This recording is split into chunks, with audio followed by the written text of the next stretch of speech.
विद्यार्थियों नमस्कार।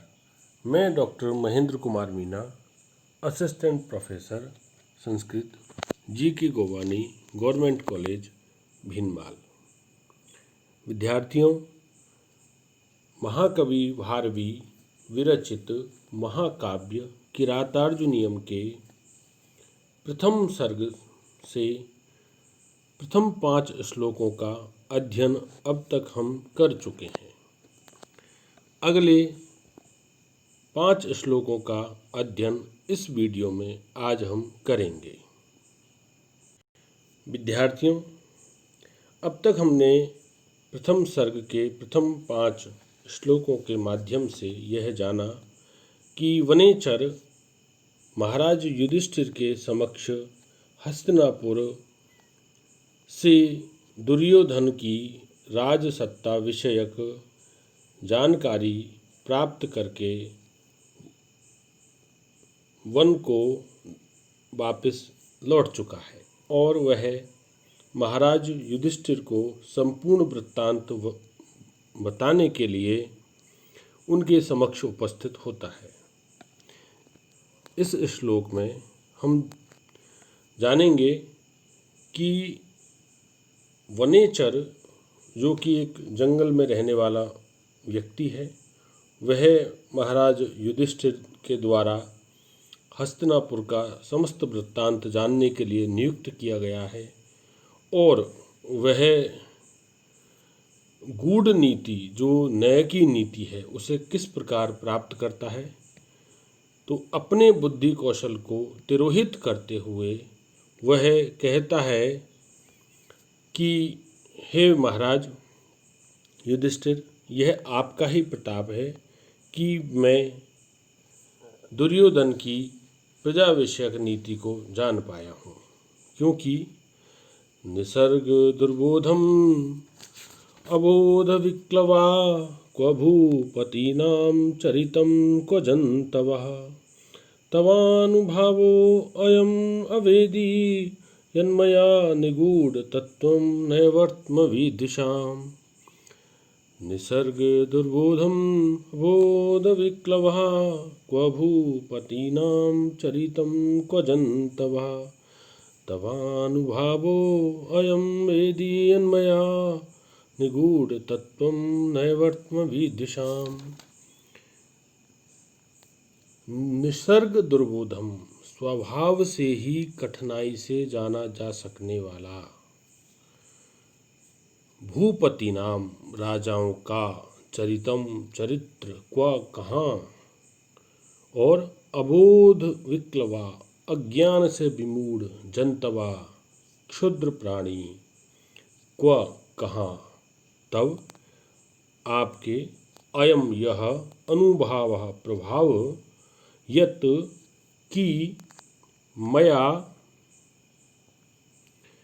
मेरे द्वारा विदुषाम शत्रुओं का निगूढ़ तत्वम अति गुप्त रहस्यों वाला नयवर्त्म नीति का मार्ग अवेदी जान लिया है।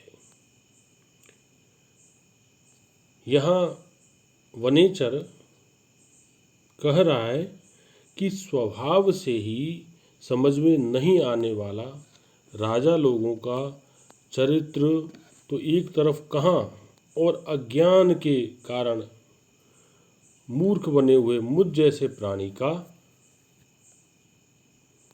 कहाँ। यह आपकी ही महिमा का प्रभाव है कि मेरे द्वारा शत्रुओं का छिपे हुए तत्व वाला नीति मार्ग जान लिया गया है। अर्थात हे महाराज, यह आपका ही प्रभाव है, मेरा इसमें कोई बुद्धि कौशल नहीं है कि मैं दुर्योधन की नीति और रीति को जान पाता।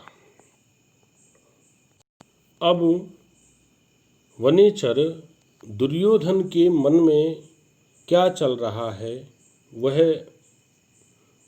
उस बात का वर्णन करते हुए कहता है कि विशंकमानो भवतः पराभवं नृपासनस्तानो अपि वनाधिवासिना दुरोदरच्छत् जितां समीहते नयेन जेतुं जगतीं सुयोधन।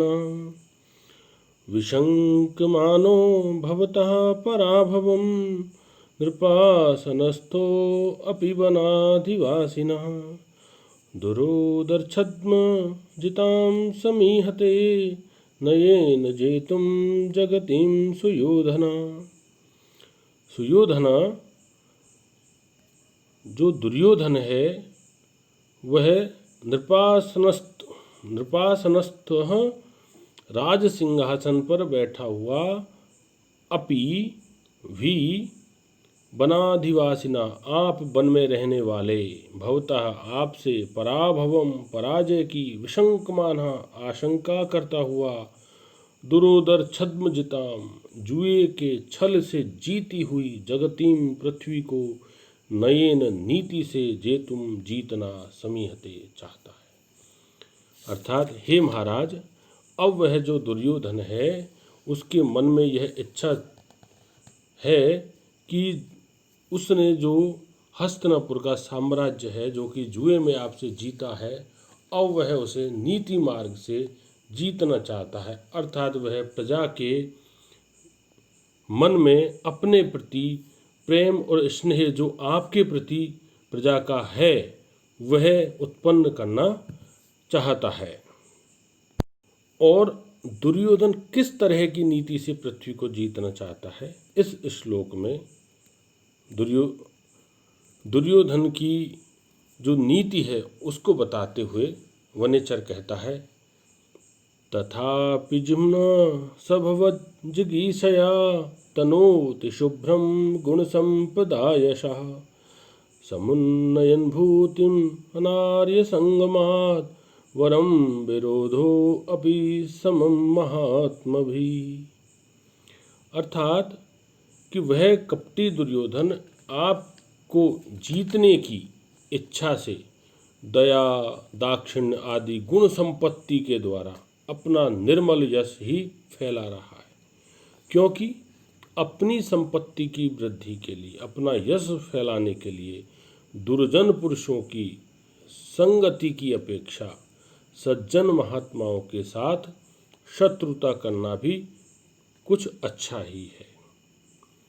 वह वनेचर महाराज युधिष्ठिर से कहता है कि महाराज, जिस प्रकार आप नीति के मार्ग से शासन कर रहे थे और प्रजा खुशहाल थी, उसी तरह से वह दुर्योधन चाहता है कि वह आपसे भी बढ़कर राजा साबित हो और जो प्रजा है वो उसके प्रति स्नेह करे, और वह प्रजा में अपने प्रति स्नेह को बढ़ाने के लिए वह क्या कर रहा है कि अब दुर्योधन काम, क्रोध आदि को जीतकर और शास्त्रकारों के द्वारा बताए हुए मार्ग से पुरुषार्थ कर रहा है। क्या? कृतारि षड्वर्ग जैन मानवीं गम्य रूपां पदवीं प्रपित्सुना विभज्य नक्तंदिम अस्ततंद्रिणा वितन्यते तेन नयन पौरुषम। कि उसने कृतारि षड्वर्ग जैन की जो काम, क्रोध, लोभ, मद, मोह, मात्सर्य, ये जो 6 शत्रु हैं उनको जीतने वाले अगम्य रूपा, मनुष्य द्वारा न जाने जा सकने वाली, मानवीय मनु के द्वारा प्रतिपादित पदवी पद्धति को प्रपित्सुन्ना, प्राप्त करने की इच्छा वाला, अस्त तंद्रिणा, आलस्य को छोड़ा हुआ, तेन वह नक्तिंदवम, रात और दिन, दिन और रात, नक्तन दिवम, रात और दिन विभाग करके नयन नीति से पौरुषम, पुरुषार्थ को वितन्यते, विस्तृत कर रहा है। अर्थात दुर्योधन काम, क्रोध, लोभ, मोह, मद, मात्सर्य, इन 6 अंतःकरण के शत्रुओं को अपने वश में करके और मनु स्मृति में जिस प्रकार मनु महाराज के द्वारा बताए हुए मार्ग से आलस्य रहित बना हुआ अब प्रजापालन के सभी कार्यों का स्वयं संपादन करता है और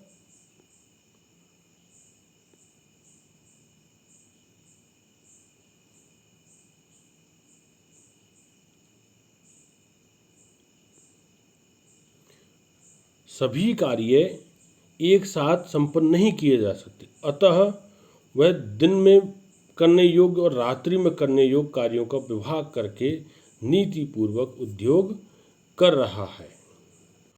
और वह जो नीति पूर्वक उद्योग कर रहा है उसमें वह कैसा व्यवहार कर रहा है।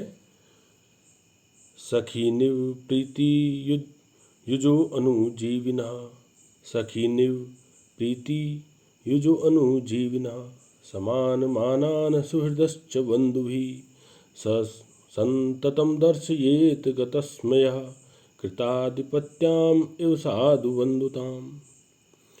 कि दुर्योधन द्वारा अपने सेवक आदि के सम्मान पूर्वक व्यवहार केवल दिखावटी नहीं है, अपितु हृदय से भी वो भली भांति ऐसा कर रहा है जिसके द्वारा वह अपने सेवकों के लिए भी प्रिय बन सके। कैसे कि गत स्मया, अहंकार से शून्य होकर, सह यानी वह, संतत निरंतर, अनुजीविना सेवकों को, प्रीति युजः प्रेम करने वाले, सखीन एवं मित्रों के समान, सुहृद मित्रों को और बंधु ही संबंधियों के समान मानने वाले, समान मानान समान रूप से आदर प्राप्त करने वाले, बंधुताम भाई बंधुओं को, कृताधिपत्याम एवं आधिपत्य स्वीकार किए हुए की तरह साधु अच्छी तरह से दर्शयेत दिखाता है। अर्थात जो कि गर्व रहित बना हुआ वह दुर्योधन हमेशा सेवकों को स्नेह युक्त मित्रों की तरह प्रदर्शित करता है। अर्थात वह सेवकों के साथ मित्रवत व्यवहार कर रहा है और मित्रों के साथ भाइयों के समान व्यवहार कर रहा है और भाइयों को इस प्रकार प्रदर्शित कर रहा है कि आप ही इस राज्य के अधिपति हैं। विद्यार्थियों, इस तरह हमने आज महाकवि भारवी विरचित किरातार्जुनीय महाकाव्य के श्लोक संख्या 6 से और 10 तक का अध्ययन किया है। अगले वीडियो में हम अगले 5 श्लोकों का अध्ययन करेंगे। धन्यवाद।